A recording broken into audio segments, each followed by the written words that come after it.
Here we are, Parsha Truma, which is we are on February 24th, 2025, and with this Parsha we begin the really the ending of the book of Shmot, getting a lot of side there. We end the book of Shmot.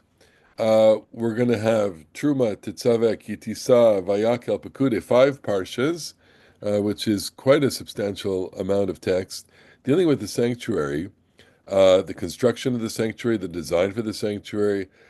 In the middle, we have the Golden Calf episode, the breaking of the tablets, the reissuing of the commandments, and that story that takes place around the Golden Calf, which is, of course, very important. And then with Vayakel and Pekude, the account of the building of the Mishkan, and then the accounting of it, and then the final assembly of all of the different things. Um, so, depending on how you look at it, these are, very pedantic, boring passages. I mean, there are lists of things that are included here, descriptions, dimensions, how these things are written, are made, um, with brief asides about, the person who is in charge of that, Bitzalel, and other kinds of things dealing with it. So it may, and it also, given the lofty theological themes that we've had, namely the revelation at Sinai, the Exodus, namely the promulgation of the commandments that we saw in last week's Parsha, the covenant code, um, this all may seem to be very, very kind of removed from us, especially since um, our religious lives are not as focused on the reimagining of the temple as was our ancestors. We do live quite a bit of our religious lives inside, sacred areas, temple areas. We build synagogues, and it's obvious that we take a cue from the Torah in how we design or how we think about sacred space. Um, but sacred space plays many different functions within Judaism in specific and world religions in general. Um, and to what extent we put that emphasis in Judaism is really a great social historical question, which we're not going to deal with. I just want to, I'm saying this only because, having come back from Israel and having had the opportunity to be one, two, three in three synagogue spaces, let's just say, um, I would say that each of these synagogue spaces leaves tremendous amount to be desired if you are a person who likes to be in a kind of comfortable space. Um, you know, in Israel, typically in Jerusalem and also in Tel Aviv, people will pray in high school or school auditoriums. Uh, and so these multi-purpose spaces will be converted from a gym during the week or an auditorium to a synagogue space, the same way that we would do that here if we didn't have a dedicated synagogue space. Um, there are plenty of synagogues in Israel, but even the synagogues in Israel are small and there's a reason for all of that. The reason for that is, of course, resources and space and all of that. And that also comes out of, how religion plays itself out, how communities organize themselves, and how people uh, kind of, devote their resources to that. In Israel, where there is a religious ministry that will allocate funds, so people don't feel the same desire or need to raise funds, or they do it in a different way than we do. Here, the raising of money and the allocation of resources and energy and design takes on a much, much more different role than it does in Israel. As the design of synagogues has over the course of Jewish history.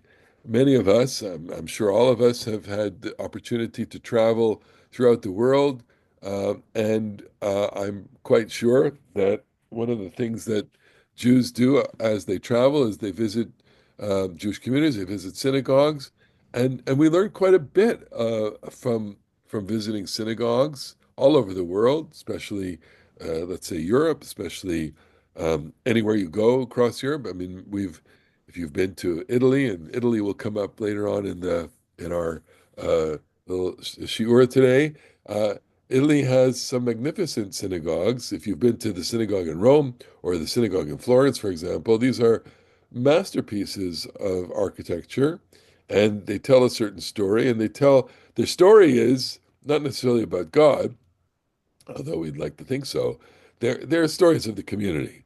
These are the communities that are established the same way, in our little way, when we were able to design a synagogue after the fire, we put together our needs. We sat with an architect, we came up with different renderings, and we designed our synagogue based on our needs, which were to house a community, to be comfortable, to have many activities, and less so, but I don't want to discount it, less so to make a statement to our surroundings about who we are and what we are, and we weren't making a statement necessarily of wealth.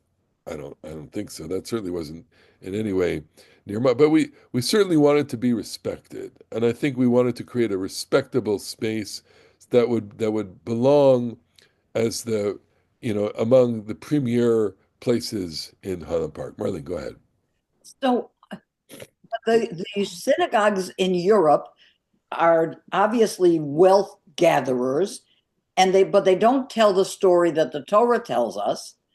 And my second question is, how much of the details do we try to even put in modern time, except like we have the 5 blocks on each side of our own for the Aseret HaDibrot? I mean, These are very good questions. say Bimhera B'Yameinu. Yeah, Is no, that no. only for sacrifices or is that for the temple?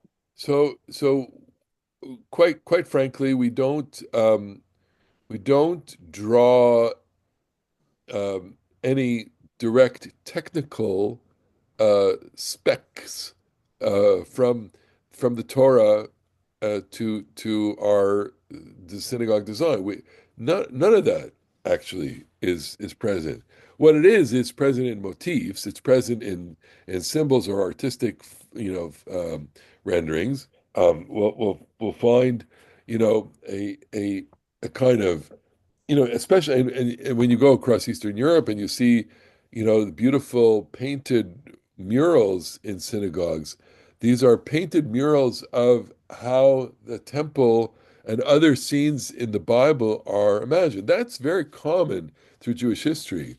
Um, all the way back from the earliest times. I mean, we see that on mosaic floors in the land of Israel. You can go, any archaeological expedition that takes you to the Beit Alpha synagogue in the north or any of the synagogues in Tiberias, you see the beautiful mosaic floors. You'll see, depictions of imagined temple spaces, notwithstanding the fact that there were in that time certain conventions about how a space was divided, the same way that there are conventions today. For example, you go to European synagogues, you'll see the beam in the center. You'll see quite a rectangular space, um, and with very little focus on comfortable seating. Come to America, you'll see that we are more theater oriented in our synagogue design. I like to point out that there's a synagogue in Great Neck. The I think it's the Orthodox synagogue in Great Neck. I've visited a couple of times. It looks like a courtroom, right? It was designed in the sense in the mid-century, And what are the most elegant spaces? Well, courtroom is, and a courtroom is where, lots of religious, there's a lot of religious imagery around it. So, and take for example the Frank Lloyd Wright Synagogue in Philadelphia, Elkins Park. That was designed to make a statement. We're going to take the most eminent architect in America. Shikaruach u'marida Gashem. Exactly. We're going to take the It, most it leaked. Like, we'll take the most elegant, important architect in America and have that architect design a synagogue. Why? Because we want to make a statement. The statement too that exactly it's a money statement, but it's also a statement of prestige to the community that here we are, we're taking the most important architect in America and we're having him design a synagogue. So you know, I love going on this tangent because it's all about community and and there's a certain set of narratives there, and you don't need to be a scholar of Judaism or a scholar of architecture to to really understand it.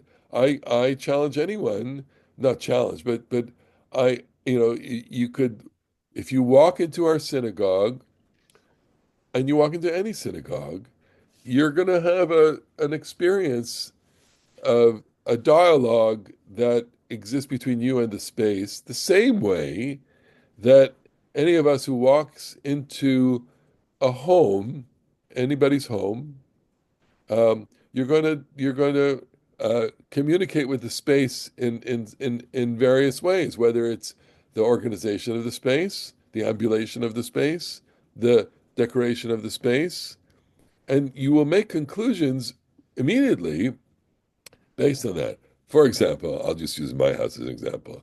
My house is not a particularly handicap accessible house. Okay, you have to walk up 2 flights of stairs to get to the door, and or a lot of stairs, and basically that says that's a statement, which is it was built for someone who didn't need that, and that probably wouldn't happen today, the way that buildings are kind of snapshots of their time.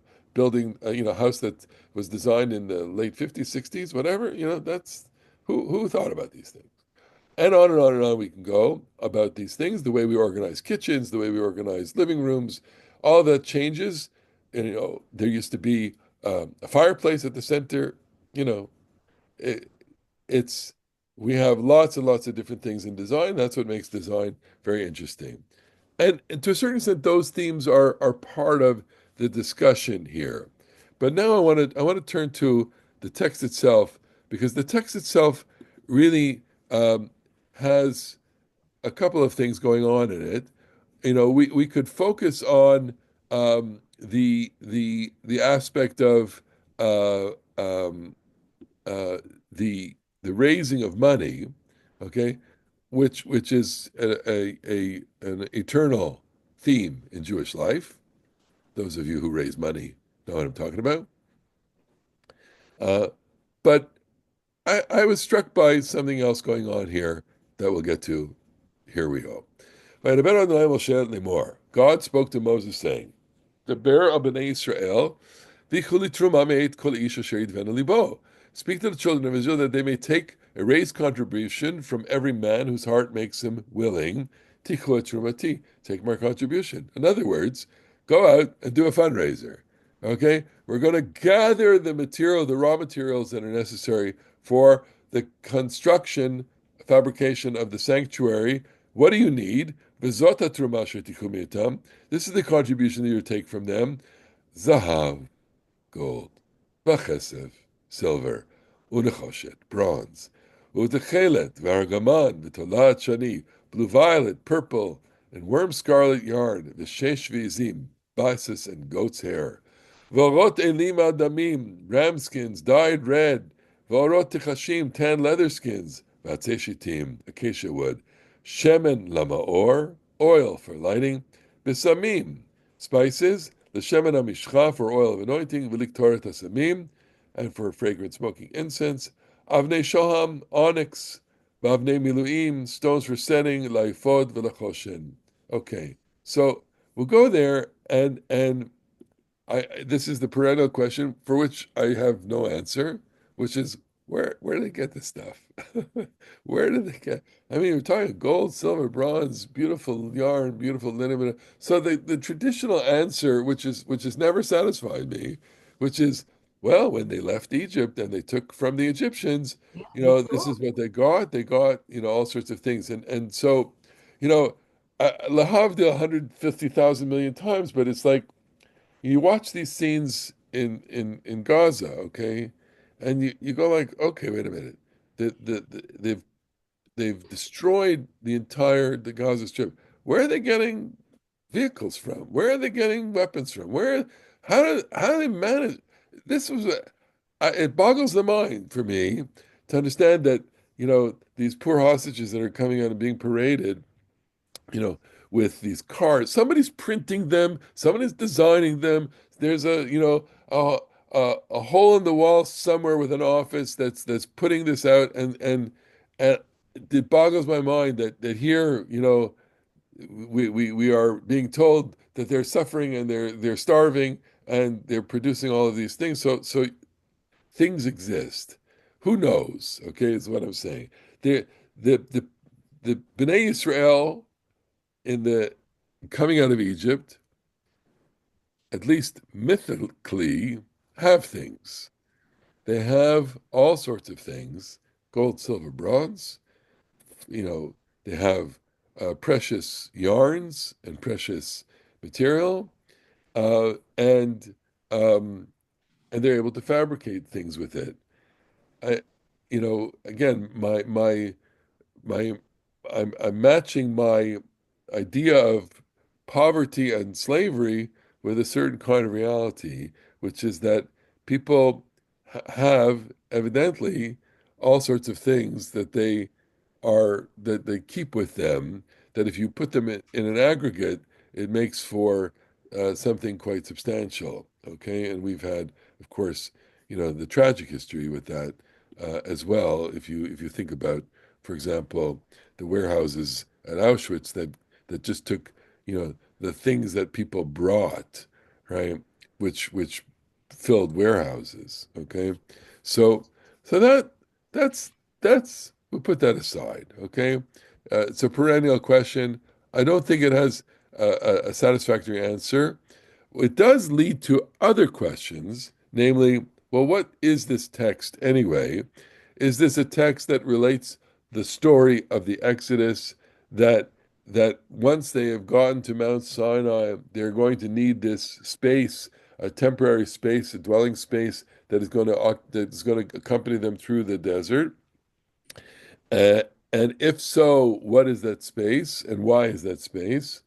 Or is this a kind of, you know, a retrojection, mainly, that there's a writer or, the people is putting something back into its past and telling us a story of the past in a way that is, to tell us how important the sanctuary was so that the temple, which it gets built later on, takes on greater importance. The temple in Jerusalem, which was the focal point of Israelite religion all the way up until its destruction, the two destructions. So this is, the central animating force of Israelite religion for close to, 1,000 years, basically.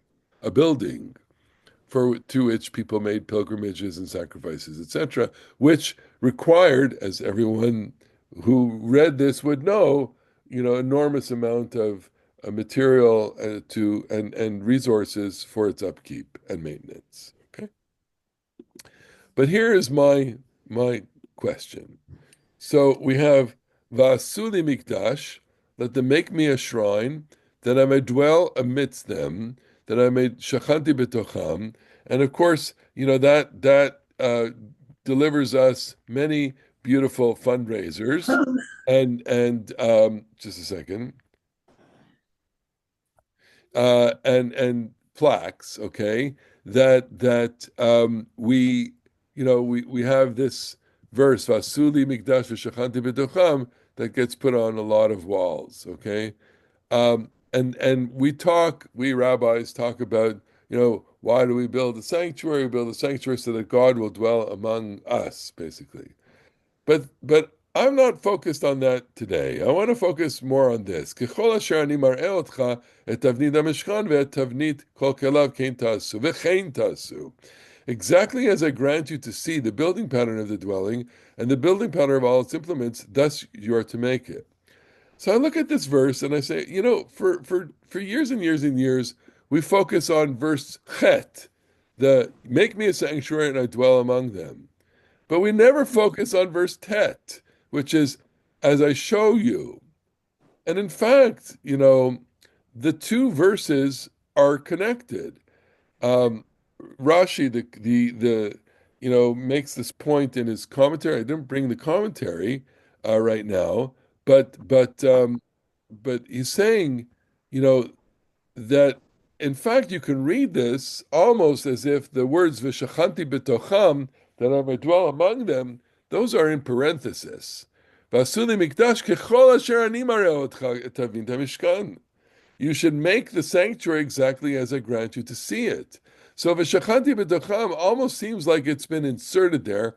The reason for the sanctuary, it's like, I don't want to say after the fact, but it almost feels that it takes from the verses. The verses form a kind of couplet. And this is what I try to show here. Just focusing on these two verses themselves. Vasuli mikdash v'shachanti b'tocham kechol asher ani mar'eh otcha et tavnid hamishkan ve'et tavnid kol kelav.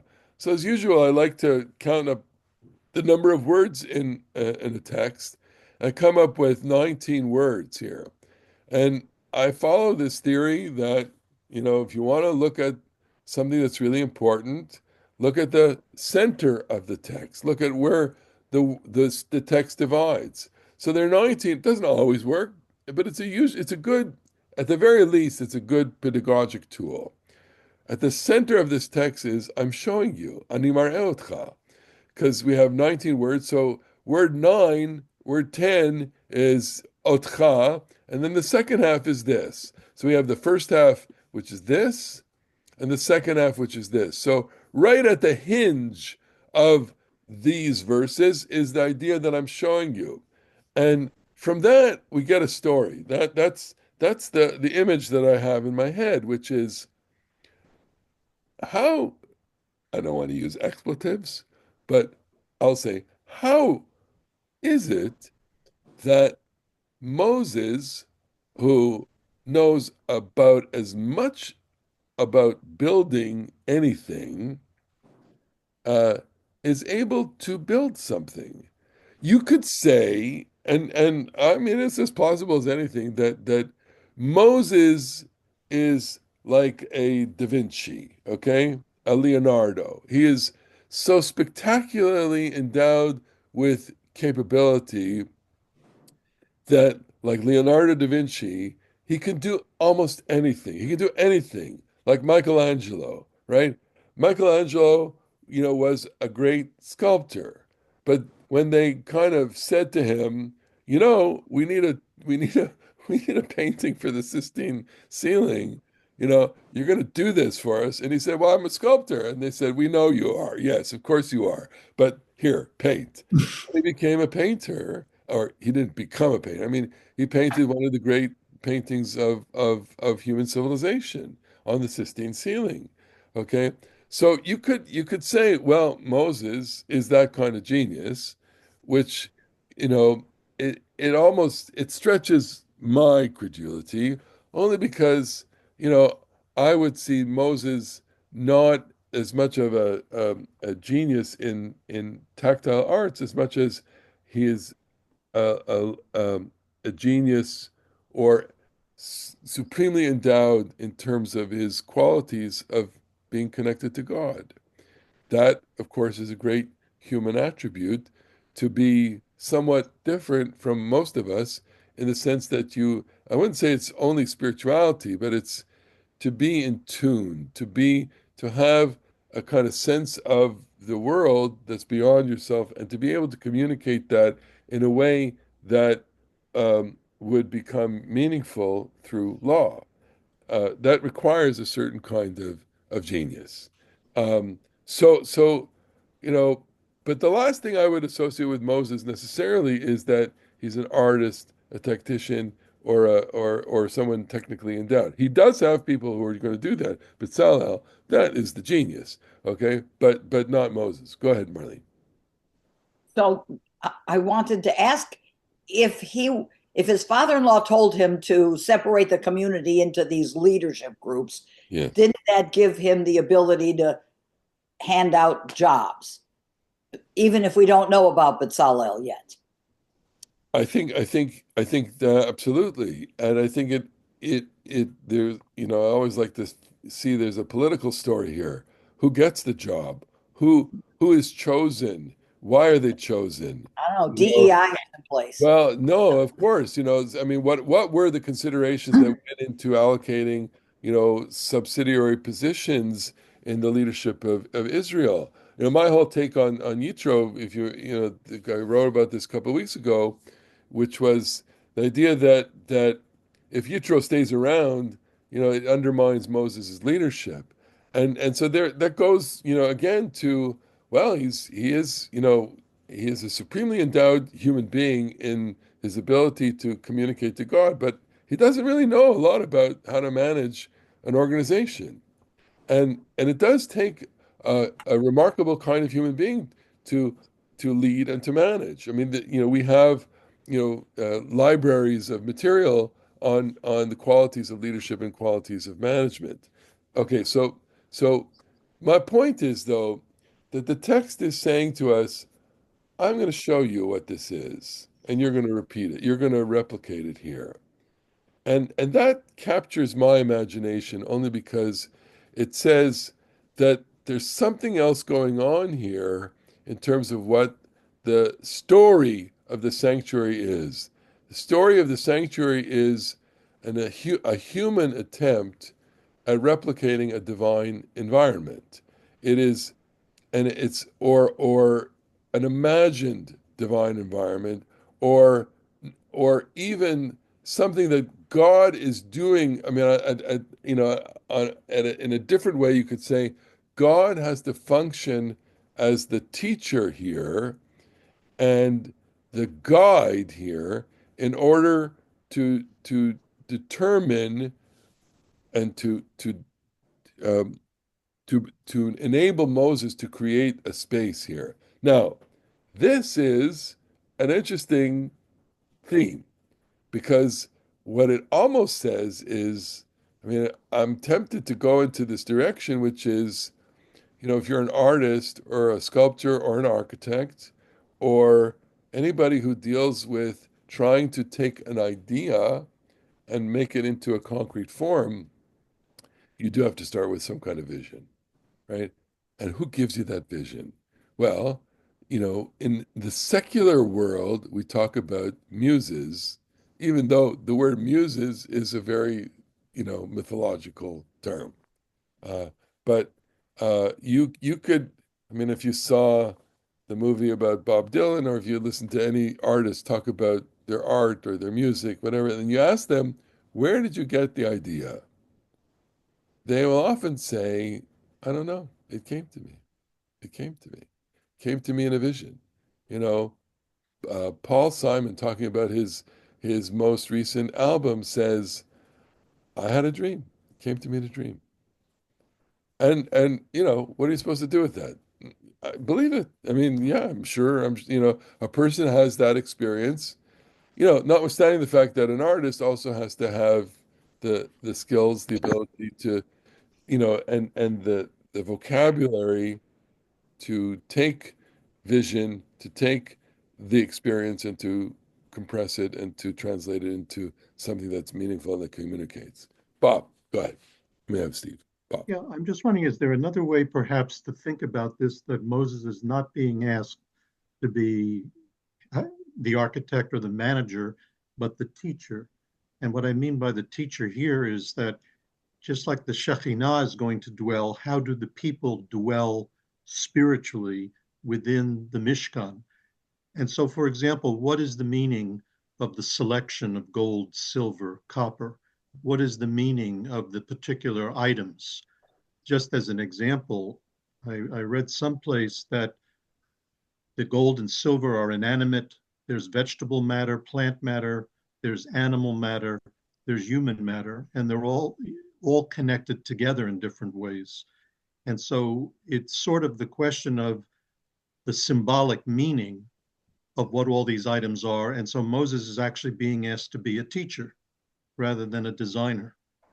Right, and this is the possibilities that exist with this material is that because the material itself is so opaque and it relates to a world that is beyond our recognition, we tend to allegorize it or to create symbols out of it, and to understand these things in symbolic terms. And I, would underscore everything that you said here in terms of what are the meanings of these things. I'll give you just one example of this, which is one that we often return to, which is the Ark of the Covenant. The Ark of the Covenant is overlaid with gold and inside with gold. So the rabbis ask, why does it have the inside of gold? Because it's an allegory for a person. A person should be the same on the outside as it is on the inside.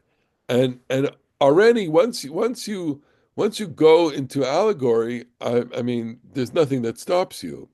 And the midrashic tradition did it in its own way, as we're going to see a little bit, and the Kabbalistic tradition, even though I'm not familiar with it as much as I should be, it is it's loaded with this because in the mystical tradition, we're all we're doing is speculating on what the meanings of these things are, down to the most infinitesimal things. Like, for example, why the makeup of the incense consists of this and that as opposed to this and that, and in terms of quantities, and all of these things are loaded with meaning, and how the configuration of the letters in these verses play themselves out into divine communication. If your starting point is this is God communicating to us, and we are simply entering a text and entering mystery of mysteries, then everything is up to speculation, and provided that you can substantiate it and tell a good story, that'll be its power. Yeah, And I definitely. say one other thing, Yeah. which is that as you were speaking, and it brings up on something you talked about some classes before, the materials that are put in there also engage our senses in different ways. Sure, We sure. see, we touch, we feel, we smell.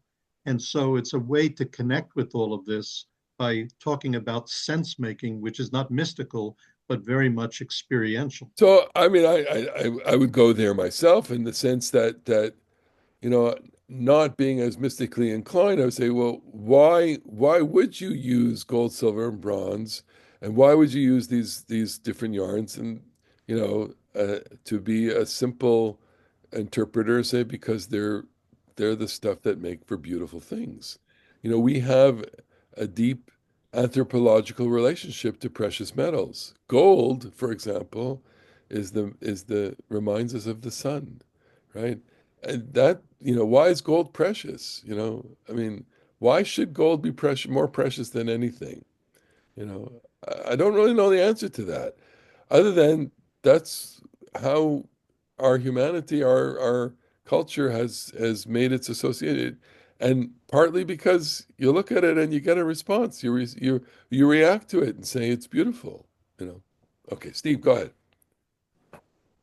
Okay. I think you jumped over Bezalel too quickly. Okay, Okay. I think from everything that was said, it's Bezalel and his helper, what was his name? oh, Oleg, oh, uh, yeah, and other people, and the women, and the other people who did the sewing and everything else. I think Bezalel is more like the Michelangelo. And and did the design. Moshe articulated the outline, but Bezalel created it.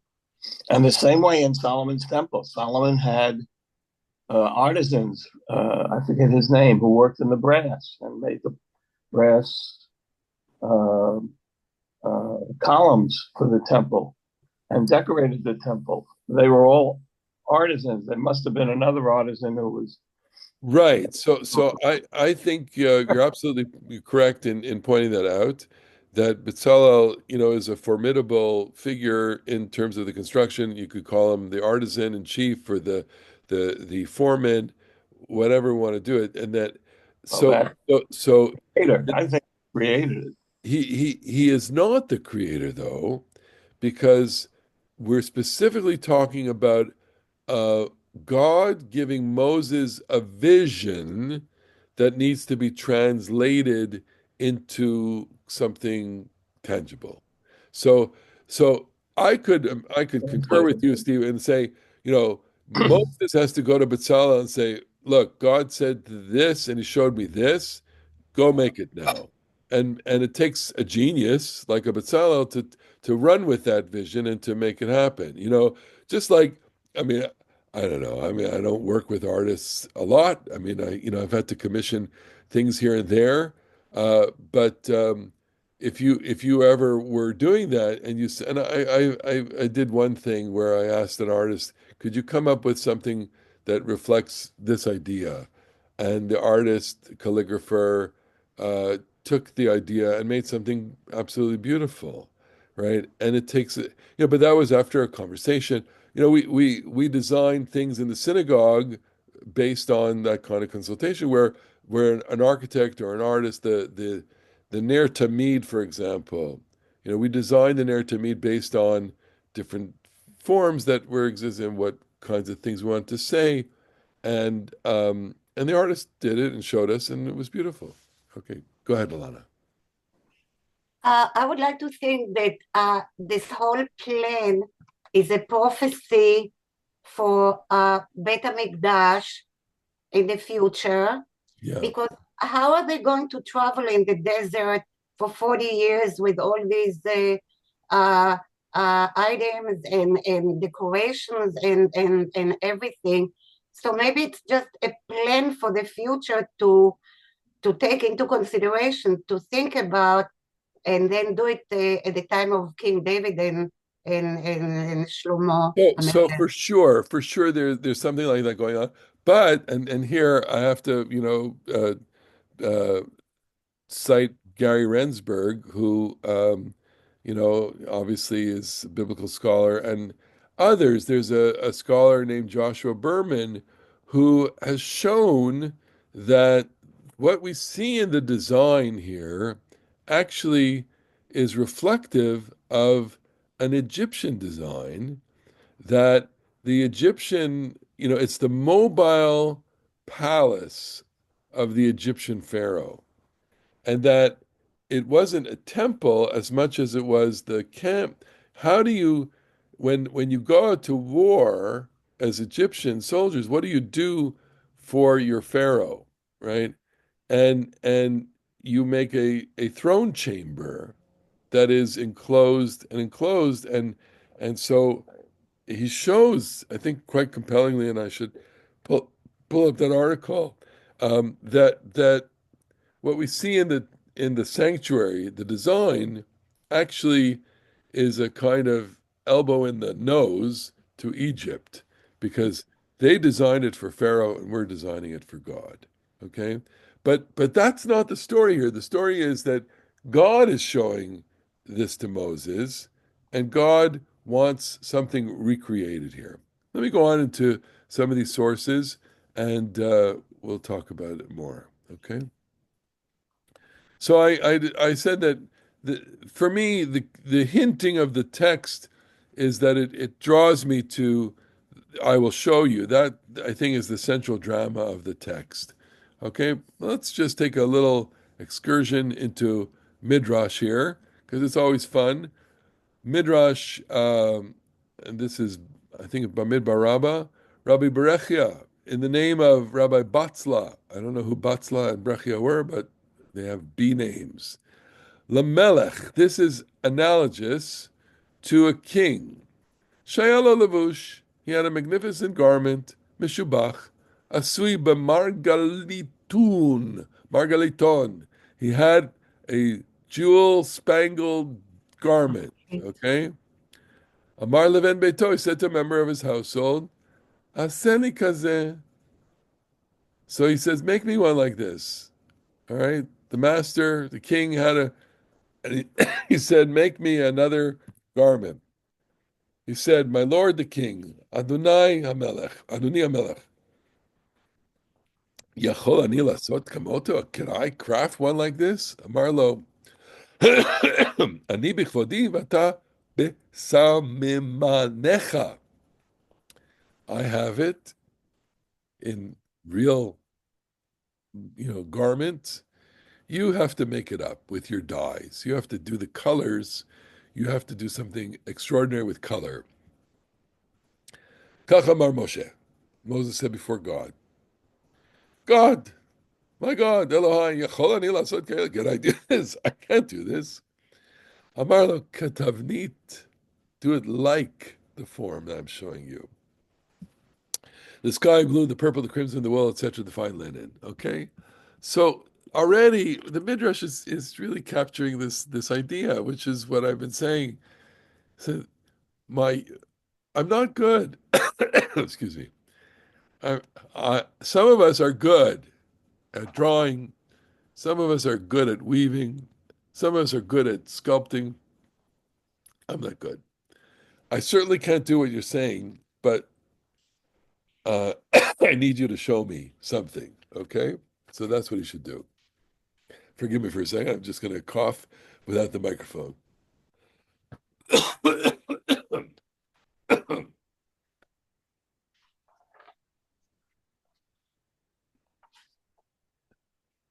I have the microphone on. I'm sorry.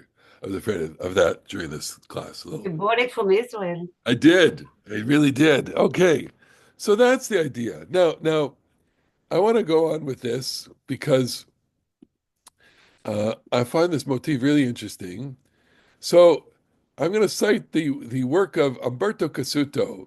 And here we'll go in a little tangent. I always like to, whenever I study the commentary or the writing of a particular commentary, often the life of the commentator is as fascinating as the comment himself. Umberto Cassuto was born in Italy, died in Jerusalem, 1951, came to Israel 1938, buried in Sanhedria, and he was an important Italian rabbi. And over the course of the last couple of years, as I started writing Parsha sheets, I've become more and more enamored of Italian biblical scholars, Jewish biblical scholars, from Luzzatto, Shadal, on through Reggio and others. It deserves a lot of attention from people like us who really don't know anything about, a very creative, uh, modern, pre-modern approaches to the Bible. And Cassuto, I think, was part of that tradition. Moderate, today he would be, I don't even know if the term modern orthodoxy would apply because that's something totally different. Um, but it's in the mix between the educated conservative elite groups, like seminary people, and many of the people that populated the faculty of the Jewish Theological Seminary for in the last 100 years, and in a space between kind of the biblical scholarship that exists in Israel today and elsewhere, but mostly in Israel, where there's a renewed emphasis on creative exploration of the text and the language and its place in the ancient world. And I've talked about people like Jonathan Grossman and others who, maybe they're not, directly connected to Kasuto, but they're part of a world of this kind of scholarship. And the little anecdote is that in December of 1943, and this is something I pulled off of the internet. I'm just going to translate it. Those of you who are able to read it in Hebrew, obviously, welcome. So he went out from Jerusalem to Chalb, to Aleppo. The purpose of his trip was to look at, in a very, very precise way, the Aleppo Codex, the Keter Aram Tzova, that was so important for biblical scholars. He went to the community of Aleppo, the leaders of the community, and they received Professor Casuto with great, welcoming hospitality, but also a little suspicion, chashdanut, because they did not have good experience with uh, biblical scholars from the West who they violated the trust of the community, and they took photos in secret of this remarkable manuscript, the Aleppo Codex.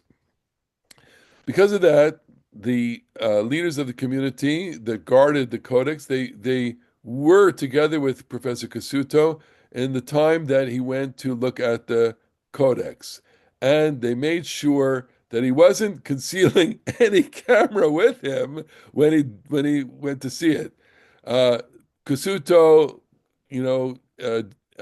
looked at the codex in Aleppo for just a couple of days, and he had a good conclusion that you know the Gamaya Hesed Gadol. It was a great achievement for him, and on it goes. He talks about the importance of the codex, and there's a whole discussion about the fact that the codex was Maimonides' codex, and in the end, part of it was destroyed, and part of it was smuggled out to Israel, and it's now, in a vault in a museum in the library. Um, and this article it basically says that Casuto was the last person alive to see the Aleppo Codex, the whole Aleppo Codex. Why is that important? Because that codex from the 12th century existed all the way into the middle of the 20th century. It was Maimonides himself used it. It was the most authoritative text of the Bible in existence, and it was housed in Aleppo. It was their treasure, and of course, it was the source of great pride of that community. And uh, but when Israel was declared a state, the Jews of Syria were persecuted like Jews all across the Middle East, and the Arabs knew that the Jews had this precious um, uh, manuscript. They wanted it. They wanted to plunder it, and the Jews managed to smuggle it out, and many pieces of it exist. Uh, they pop up infrequently, and there's a great story all about that. And Casuto is part of that story. But for us, he has a comment on this, and he says as follows. לשם הבנת העניין חשובה מאוד, העובדה שלא פעם ולא פעמיים נאמר. For the sake of understanding the matter, it's very important to consider that the fact is said repeatedly that the Lord showed Moses the construction of the tabernacle and the construction of its furnishings. All these different verses are verses that say, as I showed you, as God showed you. And they're different things, and we could look at them, but we're not. The meaning of the statement is that Moses saw in a prophetic vision the tabernacle of God in heaven, and he was charged to build a similar tabernacle within the camp, similar to the form that he saw in his vision. It is Mikdash Shel Mata, it is a lower world sanctuary, Makbil la Mikdash Shel Mala. It is parallel to the upper world sanctuary, that is a mythical sanctuary in heaven. שני המושגים, מושג ראיית התוכנית במחזה ומושג ההקבלה. There are two major concepts here. One concept is that I look at something, I have a vision of something, and I see the plan, And the second idea is that the earthly temple sanctuary is the analog of the heavenly tabernacle. Those are the important ideas. There's an idea in Ezekiel. We have this in Ezekiel, and we have it also in Chronicles. Solomon's temple, this is a mirror of the temple in heaven.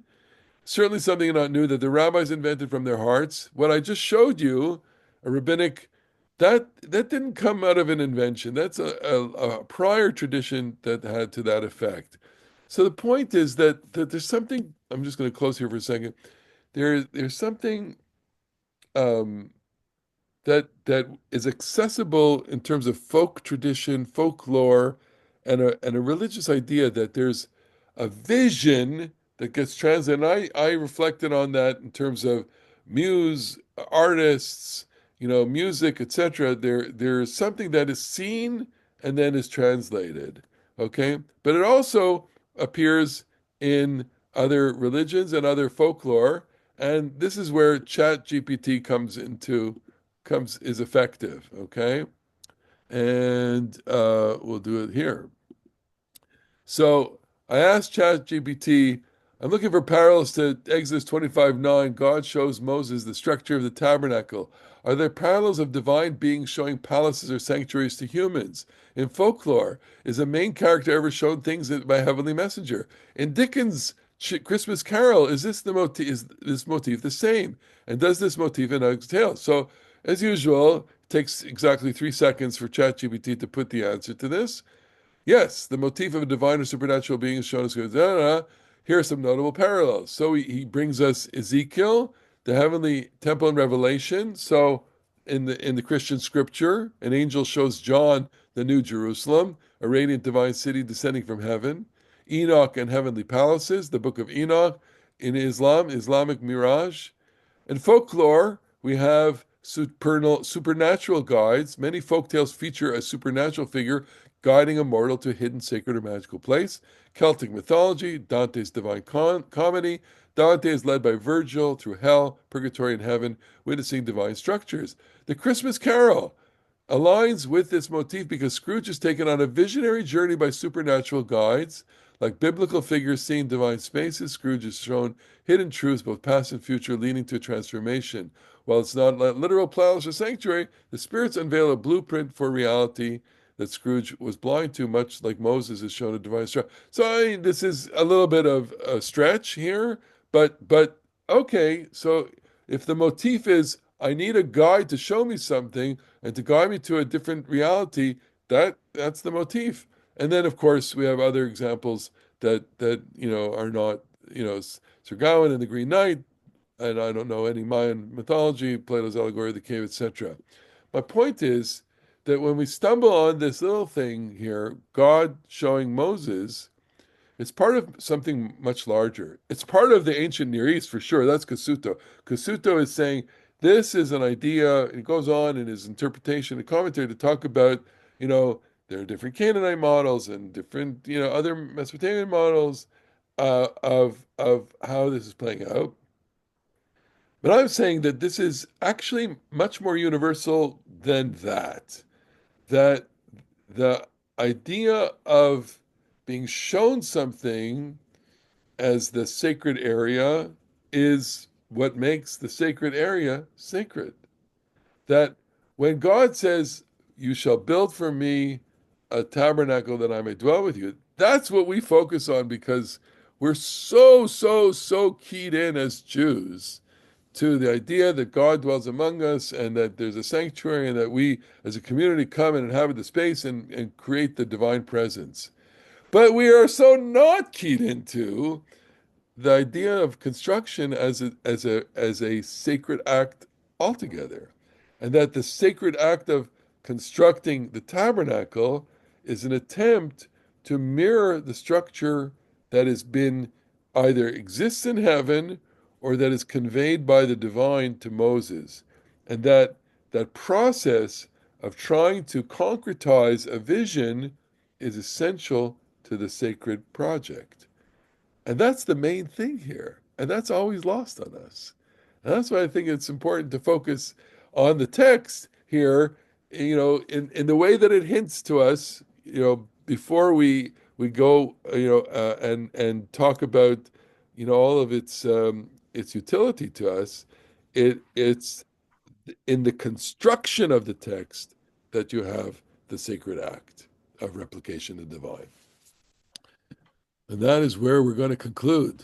Went to it 2 minutes early, I guess, unless you have a couple of questions or discussion or comments. Anything. Go ahead, Bob. I'm wondering if something else may also be at play, because there's the discussion about giving to me, the teruma, the shekels and all that. Is this God reciprocating and giving to us as well, so that it's a mirroring behavior of what we give to God, Hashem, and what Hashem is showing us? So, that's a great religious message of reciprocity, provided that's a great theme. Um, I would say, what happens as we go through these texts now, we part of the story is the story of human generosity, and the human generosity is a way of giving back. I think there is a tendency to see this as a kind of reciprocity. I mean, the Psalms reflect that in the Thanksgiving Psalm. Ma shiv ladonai kol tagmulohi alai. How can I repay the Lord for all His gifts to me? I watched some of the release of the hostages from the Israeli feed. After Shabbat, they had the special broadcast. So, one family in particular, I forget which one, but they were filled with, Todah La'el, Todah Lakadosh Baruch Hu, Todah, thank you God, thank you God, thank you God. And that of course is the sentiment. You look at this great moment, the great moment of redemption, literally redemption from, you know, uh, this kind of evil. And how could you not make that declaration? The only problem, I mean, I don't want to get too theological, but it's like, okay, so what do you say to the Bibas family, and what do you say to the the dozens of people that are still there, you know? And that's a very painful question. So, we have the moment of Thanksgiving here, which is what the people want to express in their generosity, because they have no other kind of vocabulary for that. That's what they want to do. And as you know, gift giving and generosity, has all sorts of messaging to it.